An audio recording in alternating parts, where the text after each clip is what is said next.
afternoon. Peter Summers, travel nurse recruiter for Atlas MedStaff. I'm here at the bee yard. It's been a month since Jack and I put the bees into the hive. We have a couple things we have to check out. We want to see if the queen is laying eggs. We want to make sure that the hive looks healthy. And we got to give them an extra box so they have more space to grow into. I found out a problem. I only have one kid's bee suit and I have two kids, so I got to get a new bee suit soon. We had to alternate who gets to be in the bee suit. So we got Jack here. He gets to wear it at the next hive. Greta is here this time. She's gonna help with the smoke. So as we approach the beehive, Greta has got the smoke. Greta, why are we smoking the bees?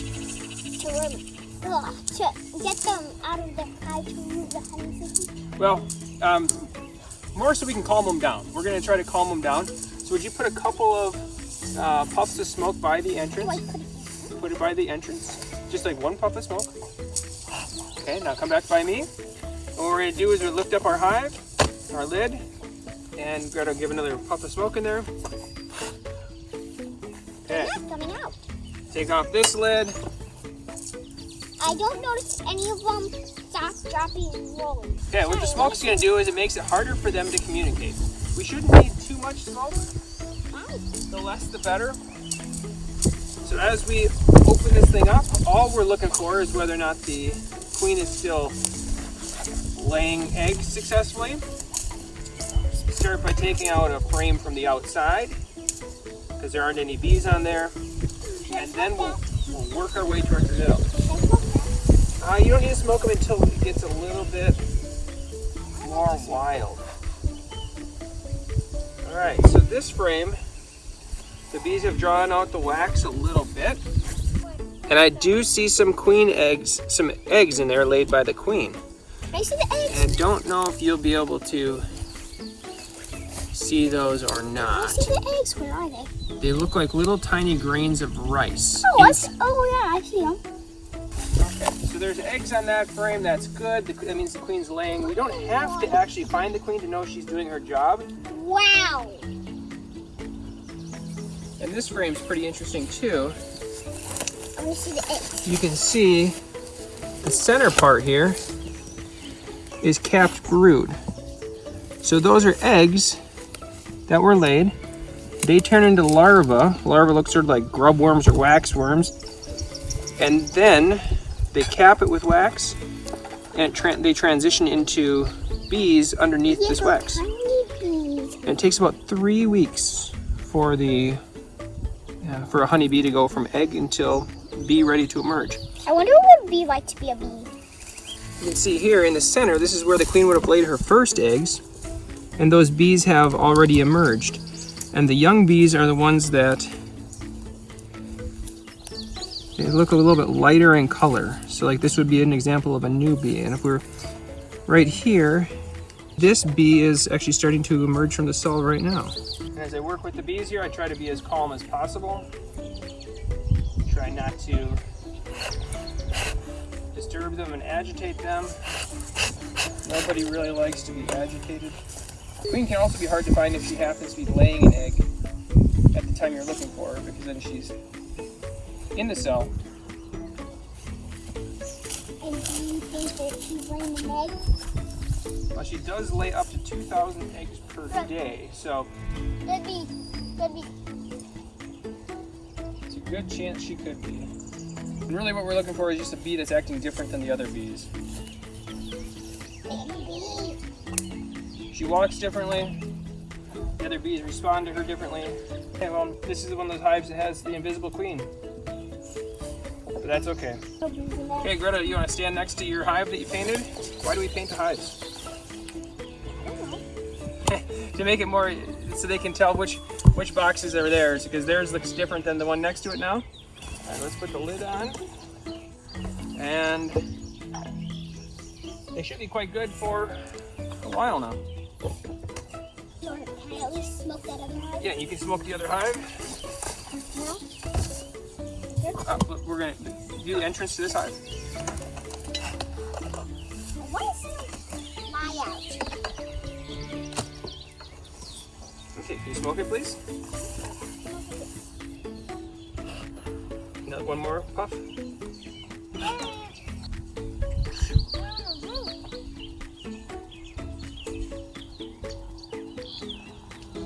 All right, we can see a bee that's been out working today. Has pollen on the legs, sort of attached the pollen. But the bee I saw had pollen on its wings. Nope, and it's not on their wings, it's on their legs. They stick the pollen to the hairs of their legs. They've got to shave those things. Oh, I see her. Do you? Yeah, sure enough. Good eyes. She's not a very big queen. Right there. So notice as she's walking, she walks differently than the rest of them. She's bigger though. Sort of walks with a little bit more purpose.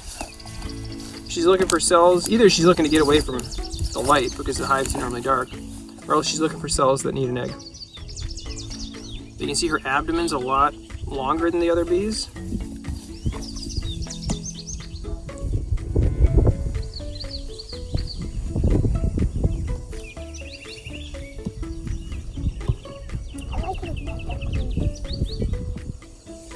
Interestingly, the queen bee can sting multiple times. The worker bee can only sting once. At this point, they would be able to make a new queen because they do have eggs that they can raise new queens. The difference between a worker bee and a queen bee is only the diet that they eat the first few days of their life. The queen bee is given more royal jelly than a worker bee. It develops about 5 days faster and has fully developed ovaries and can lay eggs. It ends up living it can live up to a few years as opposed to just 6 weeks. Okay, put this on. Give her some space to expand her colony. We drove from the first bee yard out to the second one out here in Dodge Center, Minnesota. Storm started. We classify this as not ideal. The bees they're not quite as happy when it's raining. So I'm just gonna do my best to be really quick. I'll not do a full inspection of these hives. I will just put a new box on and hope everything goes as well as it possibly can. Still want my smoker.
Well, I wouldn't classify that as ideal. They had made some comb up and up the box because it had been too long since I got here. I didn't inspect the hive. Why did you bring in a bee in a hive? Yeah. But I think things will be okay.